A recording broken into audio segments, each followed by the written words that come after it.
3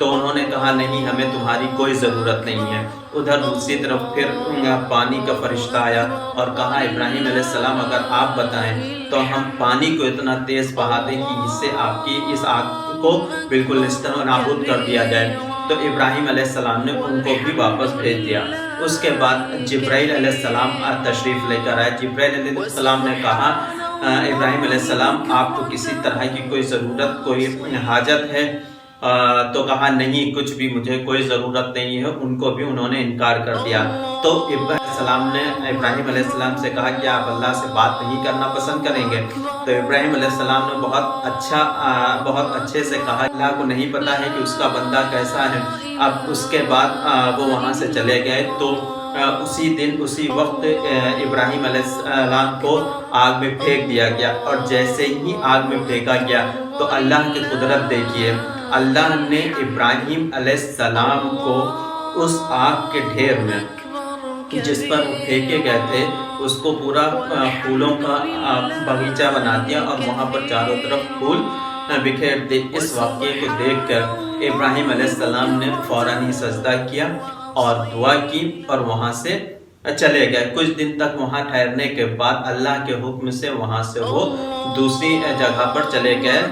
دوسری جگہ جو وہ مصر تھی، مصر وہاں تشریف لے گئے۔ اب مصر میں جانے کے بعد وہاں پر بھی انہوں نے کئی ایسے لوگوں کو جو بہت زیادہ اس طرح کے دعوے کرتے تھے خدائی کے اور لوگوں کو ناحق پریشان کرتے تھے، وہاں پر ایسے بادشاہوں کو بھی وہاں پر انہوں نے ان سے بھی مقابلہ کیا۔ اور اسی مقابلے میں ایک جگہ پر جو ایک بادشاہ کی بیٹی تھی بی بی ہاجرہ کو وہاں پر انہوں نے اس ظالم بادشاہ سے چھڑایا، اور ان کے چچا نے اپنی بیٹی سارہ سے اس ابراہیم علیہ السلام کا نکاح کر دیا، اور اس کے بعد ابراہیم علیہ السلام وہاں سے رخصت ہوئے فلسطین کے لیے۔ تو جب وہ فلسطین کے لیے جا رہے تھے تو وہاں اکیلے نہیں گئے، ان کے ساتھ ابراہیم علیہ السلام کے ساتھ بی بی سارہ تھی، بی بی ہاجرہ تھی، اور لوط علیہ السلام بھی اس وقت موجود تھے۔ تو چاروں لوگ مصر سے فلسطین کی طرف روانہ ہوئے۔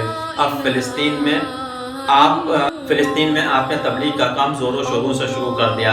اب جب وہاں پر تبلیغ کا کام آپ زور و شوروں سے کر رہے تھے، اسی بیچ میں انہوں نے ایک بیٹے کو دیکھا، ایک بچے کو دیکھا اپنی ماں کے ساتھ کھیل رہا ہے۔ تو اس کو دیکھ کر ان کو بڑا رنج ہوا اور دکھ ہوا، اور انہوں نے اللہ سے کہا کیا مجھے بھی کوئی اولاد اس طرح سے عطا نہیں کر سکتے ہیں؟ تو یہ بات بی بی سارہ نے سن لی، اور انہوں نے کہا کہ میں ایک بانجھ ہوں تو مجھ سے بچہ ہونا ناممکن ہے۔ تو بی بی سارہ نے بی بی ہاجرہ سے ابراہیم علیہ السلام کا نکاح کرا دیا۔ اب جب بی بی ہاجرہ سے ابراہیم علیہ السلام کا نکاح ہو گیا، ان سے پھر اسماعیل علیہ السلام پیدا ہوئے، تشریف لائے آپ دنیا میں۔ اسماعیل علیہ السلام دنیا میں تشریف لائے تو اس وقت ابراہیم علیہ السلام کا جتنا بھی توجہ تھی وہ اسماعیل علیہ السلام اور بی بی ہاجرہ کی طرف ہو گئی۔ اس چیز کو دیکھ کر بی بی سارہ کو کافی دکھ ہوا، تکلیف ہوئی اور جلن محسوس ہوئی، جس کی وجہ سے ابراہیم علیہ السلام سے بی بی سارہ نے کہا کہ آپ ان دونوں کو جنگل میں چھوڑ کر آ جائیے۔ تو ابراہیم علیہ السلام نے بالکل ویسا ہی کیا، اور وہ جنگل میں نہ جا کر بلکہ مکے کی پہاڑیوں میں ان کو وہاں پر چھوڑ دیا۔ وہ ایسی جگہ تھی جہاں پر نہ کچھ کھانے کو تھا، نہ پینے کو تھا، نہ کوئی آبادی تھی، بالکل اکیلے دونوں ماں بیٹے وہاں پر موجود تھے۔ ان کے پاس صرف اس وقت 2 کلو کھجوریں اور ایک مشکیزہ پانی کا موجود تھا۔ اب ابراہیم علیہ السلام جب وہاں پر چھوڑ کر بی بی ہاجرہ کو جا رہے تھے تو ابراہیم علیہ السلام سے بی بی ہاجرہ نے پوچھا کہ ہم کو کس کے سہارے پر آپ چھوڑ کر جا رہے ہیں؟ تو ابراہیم علیہ السلام نے بہت اچھا جواب دیا اور کہا اللہ کے سہارے پر۔ یہ بات سن کر بی بی ہاجرہ نے ان سے پوچھا کیا یہ اللہ کے حکم سے ہے؟ تو ابراہیم علیہ السلام نے کہا ہاں یہ اللہ کے حکم سے ہے۔ اس کے بعد بی بی ہاجرہ کو چھوڑ کر وہاں سے روانہ ہو گئے۔ اس کے بعد بیچ میں بی بی ہاجرہ کے پاس اپنے بیٹے اسماعیل علیہ السلام کے پاس آتے جاتے رہے اور ان سے ملاقات کرتے رہے۔ اسی بیچ جب اسماعیل علیہ السلام 13 سال کی عمر کو پہنچے تو ابراہیم علیہ السلام نے اسماعیل علیہ السلام سے کہا کہ ہم نے خواب دیکھا ہے اور اللہ نے آپ کی قربانی مانگی ہے، اس میں بتایا گیا ہے، خواب میں یہ نظر آیا ہے کہ اللہ نے کہا ہے کہ آپ اپنے بیٹے کی قربانی دے دو۔ اس بات کو سن کر اسماعیل علیہ السلام کو ذرا سا بھی چہرے پر کوئی شکن نہیں ہے۔ انہوں نے کہا کہ اگر اللہ کا حکم ہے تو آپ بالکل پورا کریں، اور خوشی خوشی وہ تیار ہو گئے۔ اسی بیچ جب وہ اسماعیل علیہ السلام کو لے کر جنگل کی طرف، پہاڑوں کی طرف جا رہے تھے تو بی بی ہاجرہ کے پاس ایک شیطان آیا اور وہ بہکانے لگا، کیا تم کہاں جا رہے ہیں؟ تو بی بی ہاجرہ نے بہت پیار سے کہا کہ وہ بازار تک یا کہیں باہر گئے ہوئے ہیں، وہ ابھی آ جائیں گے۔ تو انہوں نے کہا نہیں، ابراہیم علیہ السلام اسماعیل علیہ السلام کو قتل کرنے کی مقصد سے وہ لے کر گئے ہیں۔ انہوں نے ایک خواب دیکھا ہے، ان کا یہ کہنا ہے کہ انہوں نے خواب دیکھا ہے اور وہ اللہ کے حکم کے لیے اسماعیل علیہ السلام کا قتل کریں گے۔ تو جب یہ بات بی بی ہاجرہ نے سنی تو انہوں نے کہا اس کا مطلب اگر اللہ کے حکم سے وہ قربانی کے لیے لے گئے ہیں، قتل کرنے کے لیے لے گئے ہیں، تو اس کا مطلب یہ ہے کہ تم مجھے شیطان دکھتے ہو۔ یہ بات سن کر شیطان چونکا اور وہاں سے بھاگا۔ اگر بی بی ہاجرہ نے کہا کہ ہمارے پاس ایک اسماعیل کیا ہزاروں اور ہوتے تو ہم اللہ کی راہ پہ قربان کر دیتے، تم یہاں سے چلے جاؤ۔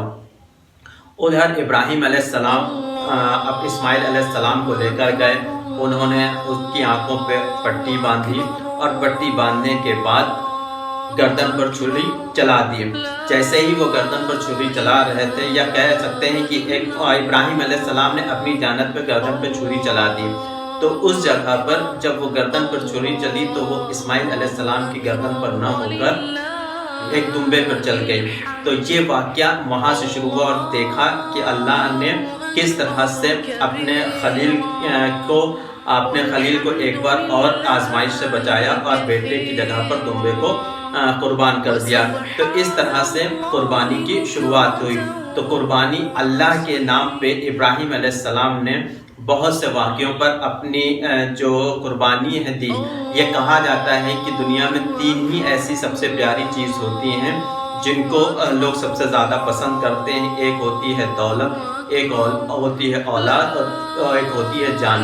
تو انہوں نے دولت بھی قربان کی، اولاد بھی قربان کی اور جان بھی قربان کی۔ ہر جگہ پر انہوں نے آزمائش کو پوری طرح سے انجام دیا، اور اللہ اس چیز کو سے خوش ہو کر انہوں نے تا قیامت تک کے لیے اس چیز کو فرض کر دیا، اور کہا کہ ابراہیم علیہ السلام کے نام پر جو انہوں نے اپنے قربانی دی تھی وہ سبھی مسلمانوں پر فرض ہو گئے، اور آج پوری دنیا میں بہت ہرش اللہ سے قربانی کا جشن منایا جاتا ہے، قربانی کی جاتی ہے۔ اگر یہ ویڈیو آپ کو بہت اچھا لگا ہے تو لائک اور سبسکرائب ضرور کریے گا۔ اسی طرح کے اور ویڈیوز کے لیے آپ ہمارے چینل کو لائک اور سبسکرائب کریے۔ چلیے اتنا ہی، تھینک یو ویری مچ۔ اللہ اکبر کبیرا والحمد للہ کثیرا وسبحان اللہ بکرة وأصیلا۔